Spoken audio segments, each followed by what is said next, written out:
So if we're trying to strengthen our neck and some of our seated positions might be a little too much for us, we can do some deep neck flexor, suprahyoid jaw muscle activation on our backs and then progress to more of a seated and standing position.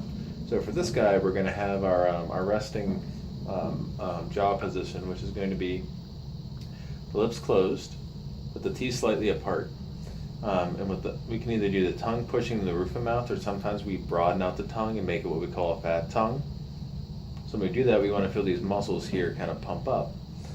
So we can give the resistance point from like a thumb pushing into them. So the motion on this is going to be occipital flexion.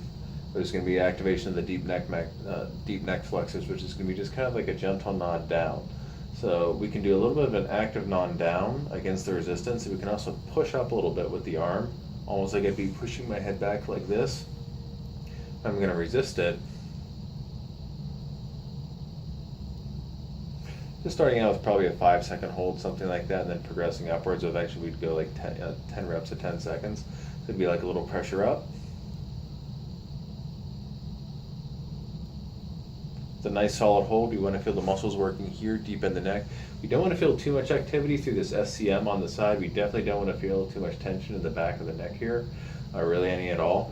Should be just focused right into it with a little bit of upward pressure to feel just that little bit of work underneath.